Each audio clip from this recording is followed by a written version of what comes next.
लेकिन फिर भी जो रूरल एरियाज है वहाँ पे उनका ये कहना है सर कर्टेलमेंट शेड्यूल जो आपका है उसके हवाले से भी उसके तहत भी उनको बिजली सप्लाई मुहैया नहीं होती है। ऑनरेबल एलजी साहब ने ज़ाती इसमें इंटरेस्ट लिया, पहल ली और उसके चलते हुए इजाफी बिजली बाहर से मुहैया हुई। One message to the consumer जैसे आपने कहा and to the officials as well for improving the system, overall system. 100 केवे का डीटी हमारा रजिस्टर्ड लोड मुश्किल से 30-35 किलोवाट होता है, लेकिन एक्चुअल यूजेज उससे 4 गुना या 5 गुना है। लेकिन सर सर्दी भी है ना, करेंगे क्या? सर्दी नहीं है लेकिन बिजली कमोडिटी है, हमें खरीदनी पड़ती है। मतलब अगर कोई कंज्यूमर है जो 1200 रुपए की बिल भरता है लेकिन वो कम से कम 4-5 हज़ार रुपए की बिजली इस्तेमाल करते हैं। इस उम्मीद के साथ कि मुस्तकबिल में ज्यादा पावर सप्लाई में बेहतरी आ सकती है। जावेद सर 22 ऐसे फीडर हैं जहां पे हमने 24 घंटे बिजली आज की डेट में मुहैया कर रहे हैं। अस्सलाम वालेकुम। इस प्रोग्राम में हमारे साथ इस वक्त चीफ इंजीनियर जावेद यूसुफ डार साहब है।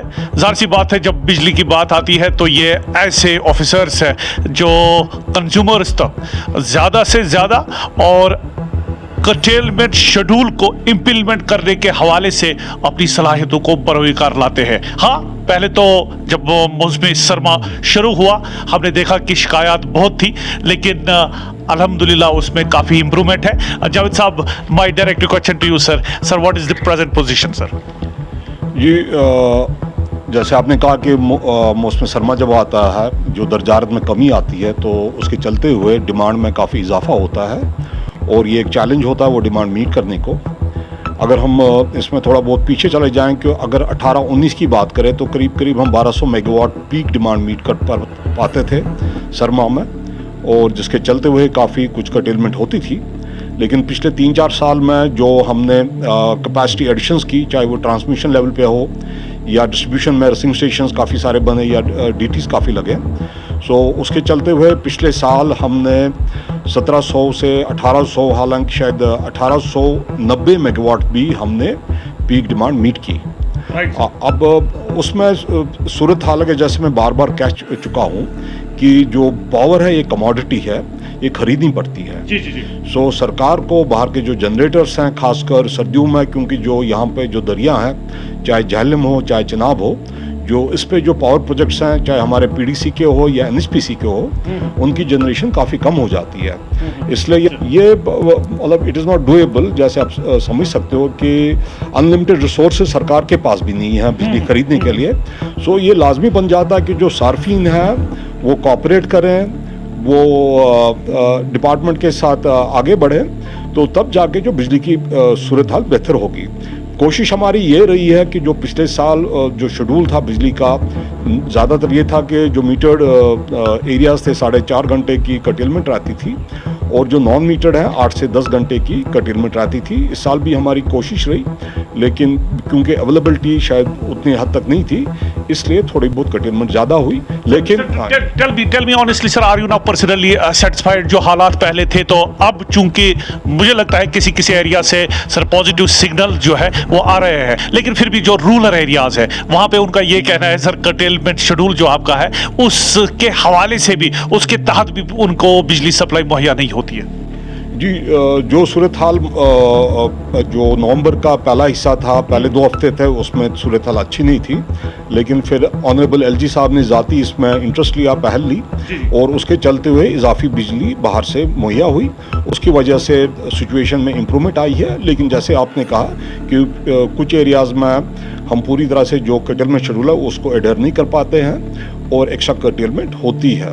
सो इसी ज़मन में लेकिन हमने दूसरे भी स्टेप्स लिए हैं। कुछ एरियाज़ हैं जहाँ पे हमने स्मार्ट मीटर लगाए हैं, LTA भी लगाई है, और जिसमें जो फीडर्स हैं जहाँ पे काफ़ी इम्प्रूवमेंट आई है, यानी कि लॉसेस काफ़ी कम हैं। 22 ऐसे फीडर हैं जहाँ पे हमने 24 घंटे बिजली आज की डेट में मुहैया कर रहे हैं। इस ज़मीन में शायद अनंतनाग जो टाउन है वहाँ पे 6 फीडर्स ऐसे हैं जहाँ 24 घंटे आजकल बिजली चल रही है। इकबालाबाद फीडर है, ची है, प्रकाशपुरा है, सरनल है, या इवन वेरीनाग टाउन है।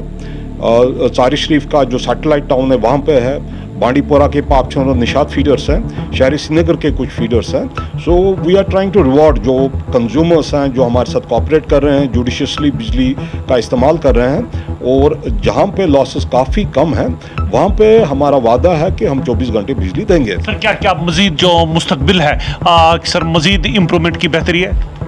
जी, अल्टीमेटली सोल्यूशन यही है। देखिए, जैसे मैंने कहा कि बिजली के भी मुहैया करने के एक लिमिटेशंस हैं। जी, जी। सो इसमें ज़रूरी है कि जो सार्फिन है वो कॉपरेट करें, खासकर जो नॉन मीटर्ड एरियाज़ हैं जहाँ पे बेतहाशा हीटिंग लोड का इस्तेमाल इन द फॉर्म ऑफ जो क्रूड हीटर्स हैं, बॉयलर्स हैं, उनका इस्तेमाल होता है। अगर किसी डीटी पे 100 केवी का डीटी हमारा रजिस्टर्ड लोड मुश्किल से 30-35 किलोवाट होता है, लेकिन एक्चुअल यूजेज उससे चौगुना या 5 गुना है। लेकिन सर सर्दी भी है ना, करेंगे क्या? सर्दी नहीं है, लेकिन बिजली कमोडिटी है, हमें खरीदनी पड़ती है। जी। मतलब अगर कोई कंज्यूमर है जो 1200 रुपए की बिल भरता है, लेकिन वो कम से कम 4-5 हज़ार रुपए की बिजली इस्तेमाल करते हैं। सो ये बहुत ज़्यादा बड़ा गैप है जिसको मीट करना सरकार के लिए भी मुश्किल है, नामुमकिन है। मुश्किल नहीं, मैं कहूँगा नामुमकिन है।